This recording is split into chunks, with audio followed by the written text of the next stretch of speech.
2016년이 밝았습니다.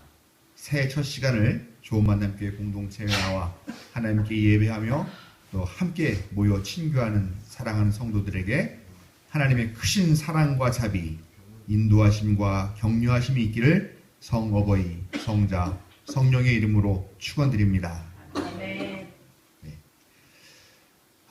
불과 1초, 1분 차이로 작년과 올해가 이렇게 나누어지는 것, 해마다 이 송구영신 예배를 드리면서 생각해 보면 참 의미가 없어요. 그렇죠? 그게 그렇잖아요. 1분. 오늘은 우리 전사님이 타이밍을 안 맞춰가지고 저한테 바톤 터치를 해주시는 바람에 제가 시간을 끊느라고 좀 애썼지만, 사실은 신년타정을 한 4분 정도 빨리 했습니다. 4분 빨리 했다고 어떻게 됩니까? 그건 아니죠. 그런 걸 보면은 그럼에도 불구하고 이 자리에 올라오면 어떻게 시든지 이렇게 1초라도 딱 맞춰서 하고 싶은 그런 생각이 드는데, 우리의 삶이 그렇게 그 1분 1초에 그 매달리고 하는 그런 삶을 우리도 모르게 이렇게 살게 강요당하고 있는가 아닌가 하는 그런 생각을 좀 해보게 됩니다. 그래도 이 1분 1초의 경계라는 어떤 우리가 나름대로 만드는 이 경계로 인해서 우리가 이제는 새로운 날이야, 오늘부터는 새로운 삶이 시작이야, 이런 생각을 하면서 과거와는 단절된 이젠 전혀 다른 사람으로 새로운 결단들을 가지고 새로운 노력들을 하면서 살겠다라는 그런 마음을 먹게 된다 하는 것은 참 긍정적인 의미가 있지 않는가, 그렇게 생각을 합니다. 비록 한 5분 전에 우리가 많은 실수와 실패를 하는 삶을 살아왔다 하더라도 이제 지금부터는 새해를 맞이하면서 새로운 각오와 계획, 그리고 새로운 노력으로 여러분 개개인의 새로운 역사를 만들어 가시기를 주님의 이름으로 부탁을 드립니다. 2016년을 맞이하면서 우리 교회가 정한 표, 슬로건 그런 게 있습니다. 뭘 것 같습니까? 예수의 길을 함께 가는 즐거움이라고 저쪽에다 써 붙여놨습니다. 그리고 성구는 너무나 잘 아시는 대로 오늘 우리가 읽은 마태복음 11장 28절부터 30절까지의 말씀입니다. 우리가 이 구호와 이 성구를 가지고 앞으로 3년 동안 예수의 길을 함께 걷는 즐거움이라는 게 도대체 뭔가 하는 것들을 깨닫고, 깨닫는 것에서 끝나는 것이 아니라 그 즐거움을 직접 누리고 그렇게 하는 방향으로 목회의 목표를 잡고자 합니다. 여러분들도 많이 협조해 주시고 또 협력해 주시고 동참해 주시길 부탁을 드립니다. 60갑자로 따지면 올해가 무슨 해가 되는지 다 알고 계시죠? 네. 무슨 해시죠? 제가 놈이었기에 망정이었지 만약에 년이었으면 저한테 하는 말인 줄 알고 제가 많이 놀랐을 것 같습니다. 올해는 바로 병신년입니다. 을미년 다음에 오는 병신년이라는데, 사실 우리가 병신년이라고 하는 그거를 들어도 그렇게 특별하게 사실 생각할 이유가 없어요. 그죠? 을미년 다음에 병신년, 이상하지도 않고 지극히 정상적이고 특별한 느낌도 없는 그런 단어였는데, 올해는 유난히 이 단어가 특별한 의미를 갖게 되었지요. 그리고 특별히 어떤 사람을 겨냥하고 있는 것 같은 느낌이 많이 있어요. 그래서 많은 사람들이 의도적으로 자꾸 병신년에는 병신년이 풍년이겠구나 막 이런 얘기도 막 하고 그런 얘기를 하는 걸 좀 들으면서 저 새해 첫 시간부터 제 기분도 잡치고 싶지 않아서 굳이 그 이름이 누구인지는 올리지 않겠습니다만 아마 여러분들 다 아시지 않겠는가 생각을 합니다. 어쩌다 이 나라에서 이런 일이 벌어지고 있는지, 참 우리가 반만년 역사 어쩌고저쩌고 하면서 OECD에 무슨 가입한 나라에 경제 규모가 10몇 위의 나라에 하는 그런 정말 자랑스러운 이름들도 많이 있는 나라라고 하는 이런 나라에서 왜 이런 일들이 이렇게 벌어지고 있는지 참으로 암담하지 않을 수가 없습니다. 지금 이 나라 사람들의 삶이 얼마나 팍팍하고 힘들고 고되고 고통스럽고 짜증이 나는가 하는 것들을 잘 보여주는 그런 현상이 아닌가 생각을 합니다. 지난 성탄절 연합 예배에 가서 우리가 예배를 마치고 허공에 대고서 소리를 지르고 손을 흔들었습니다. 기억 다 나시죠? 뭐였냐? 국가인권위원회 건물 옥상, 그 옥상 꼭대기 위에도 또 세워놓은 전광판, 광고판에서 고공농성을 하고 있는 기아자동차 비정규직 노동자들을 보면서 손을 흔들었습니다. 아마 그때 그분들이 나와서 우리의 함성에 이렇게 뭐라 그러냐? 반응을 보이시게 나와서 손 흔들고 그러는 모습을 보시면서 다들 마음이 아프시지 않았겠는가. 저도 그때 울컥하더라고요. 며칠 전 한국 정부는 일본 정부와 일본군 위안부 문제와 관련해서 협상을 하였습니다. 불가역적이고 최종적인 합의를 했다라고 그렇게 발표를 했습니다. 근데 그 소식을 접한 할머니들은 야, 드디어 몇십 년 묵은 나의 이 회한이 이제 다 풀렸구나, 신난다 할 줄 알았는데 그러지 않았죠. 다 분노하셨어요. 당신 어느 나라의 외무부야? 당신 일본 외무부야? 하면서 막 화를 내는 그런 장면을 봤습니다. 그거를 보면서 아마 여러분들 마음이 쓰리셨고 또 함께 분노하지 않으셨을까 이렇게 생각을 합니다. 국가는 노동자들을 아무 때나 해고할 수 있게 하고 또 더 오랜 기간 동안 저임금으로 부려먹을 비정규직으로 그렇게 만들고자 노동계약을 추진하고 있습니다. 또 삼천리 강산, 금수강산이라고 하는 이 국토는 골프장이다, 케이블카다, 해군기지다 하면서 곳곳이 파헤쳐져 신음을 하고 있습니다. 사람들 뿐만이 아니라 온 산천이 아파하며 신음을 하고 있는 것이 지금 현실 2016년을 맞는 오늘의 모습입니다. 제가 너무 큰 이야기를 한 것 같죠? 그러나 한번 우리 교우들의 삶은 어떨까? 되돌아보면 우리 교우들의 삶도 그렇게 크게 다르지 않지 않나 하는 생각이 듭니다. 한 달에 한 번씩 우리가 주일 예배를 마치고 오후에 교우들과 생활 나눔을 하면서 기도의 제목을 나누는데요. 보면은 다들 이렇게 막 난 너무 기쁘고 감사하고 행복해, 그래서 내 삶이 너무 은혜롭습니다 라고 하는 그런 고백들보다는 다들 힘겹고 지쳐있는 그런 이야기를 많이 하는 것이 사실입니다. 학교 선생님들도 그렇고요, 유치원 선생님도 그렇고요, 치과에 계시는 선생님도 그렇고요, 직장 다니시는 분들 저를 포함해서 그렇고요, 심지어는 학생들까지 어느 누구 하나 이 삶이 참 재밌고 의미 있고 신나고 한다라고 하는 이야기를 거의 안 하는 것 같아요. 아버지 어머니로서도 역시 힘들고 자녀로서도 힘든 것 같아요. 다들 삶이 즐거워 보이는 것 같지가 않아요. 지금 우리 교회에서 즐거운 사람 꼽으라면 딱 한 명밖에 없습니다. 이관택 목사님. 지금 신났죠? 네. 지금 신혼에 그냥 유럽을 막 돌아다니면서 신났어요. 그것도 1월 2일이면 끝난다 그러더라고요. 예. 돌아오면 아마 우리가 같은 신세가 되지 않을까 이렇게 생각을 합니다. 예, 맞습니다. 우리는 지금 삶이 너무 힘들고 지겨우며 지쳐 있는 것이 사실입니다. 오늘 읽은 말씀대로 한다면 우리는 지금 수고하고 무거운 짐을 지고 있는 그런 사람들입니다. 왜 그런데 우리는 이 무거운 짐, 이렇게 힘겨운 짐을 지고서 낑낑대면서 고통스러워하면서 이렇게 살고 있으며 어떻게 하면 이 무거운 짐을 벗어버릴 수 있을까요?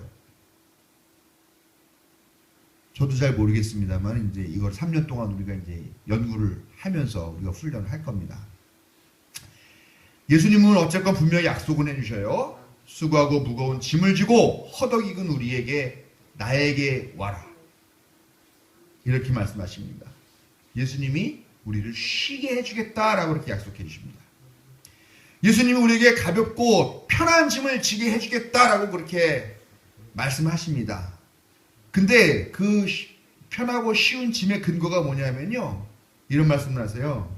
나는 온유하고 겸손하다. 즉 내가 온유하고 겸손하기 때문에 내가 당신들에게 너희들에게 지워질 그 짐은 가볍고 편하다라고 얘기를 한다는 거죠. 여러분 가만히 생각해 보면요, 지금 우리가 지고 있는 이 짐이 무겁고 힘든 이유가 무엇일까 하면요, 우리가 이 짐을 지도록 만든 어떤 존재들이 있겠죠. 그리고 이 짐을 지고 있는 우리 자신이 온유하고 겸손하지 않기 때문이라는 겁니다. 쉽게 말하면요. 우리에게 이 무거운 짐을 지운 이들이 거만하고 폭력적이고 강압적이고 우리를 쉬지 못하게 하고 있는 것이지만 사실 우리 스스로도 그 짐을 기꺼이 받아들이면서 우리도 여전히 거만하고 폭력적이고 강압적이면서 우리 자신을 쉬지 못하게 하는 그런 자아에 사로잡혀 있는 건 사실이라는 겁니다. 오늘 읽은 본문 바로 앞에 나오는 구절은 이런 구절이 나옵니다. 예. 어디 갔을까요? 제가 다 만들어서 보냈는데. 네. 읽어드리겠습니다. 25절, 26절에 있는 말씀인데요. 그때에 예수께서 이렇게 말씀하셨다. 하늘과 땅의 주인이신 아버지, 이 일을 지혜 있고 똑똑한 사람들에게는 감추시고 어린아이들에게는 드러내 주셨으니 감사합니다. 그렇습니다, 아버지. 이것이 아버지의 은혜로운 뜻입니다. 스스로 잘났다고 생각하고 나 성공했어, 난 권세도 있어, 난 인기도 있어, 난 모든 걸 가졌어, 난 대단해 라고 스스로 여기는 그 사람들이 그 자기의 가치관들을 가지고 이 세상을 지배하려고 하고 그런 가치관으로 우리를 올가매고 있을 때에 우리는 힘겨울 수밖에 없는 겁니다.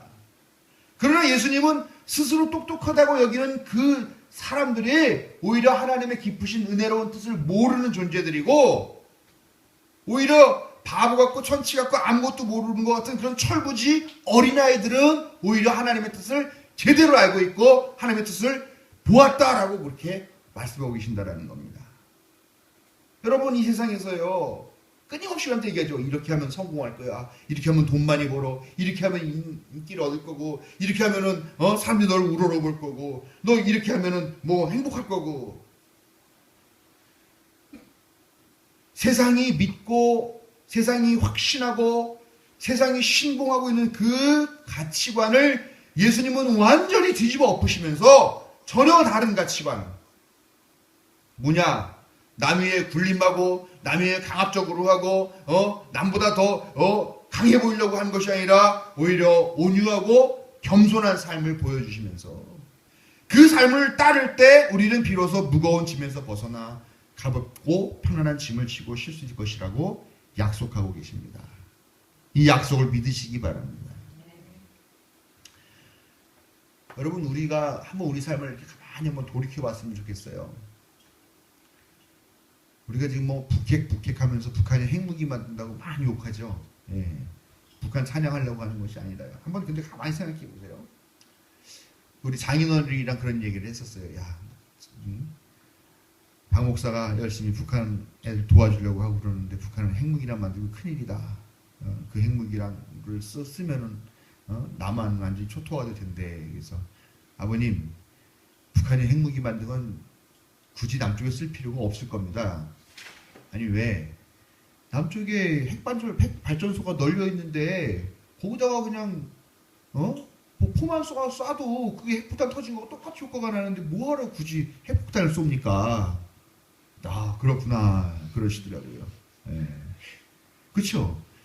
그래서 북한이 만드는 핵폭탄은 남한을 겨냥한 게 아니라 미국을 겨냥합니다. 이렇게 말씀을 드렸는데 여러분 우리가 북핵 북핵 미사일 이렇게 막 이야기를 하면서도 막 걱정하고 뭐 핵무기 없애야 된다 뭐라고 얘기를 하지만 사실 남쪽에 있는 핵 발전소 같은 문제는 우리가 진지하게 반성해 본 적이 있습니까?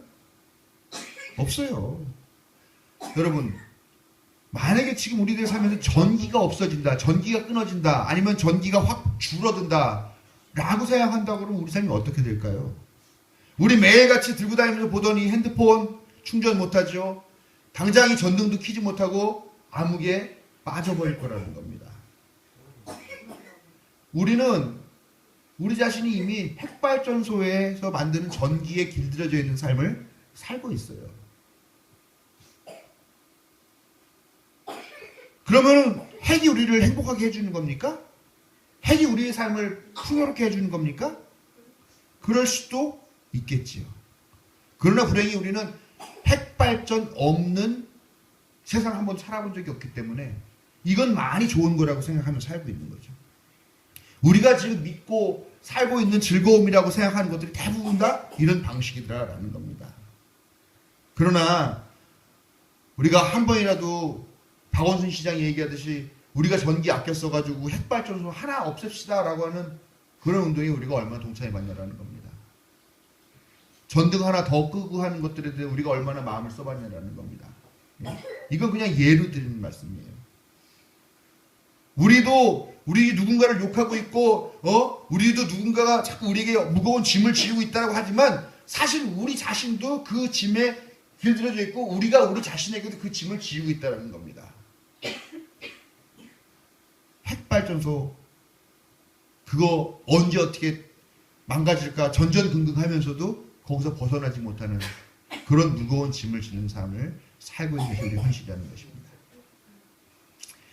예수님이 가시는 길을 따라 함께 걸을 때 우리는 비로소 우리에게 강요된 무거운 짐을 내려놓고 쉼을 얻고 즐거움을 누릴 수 있습니다.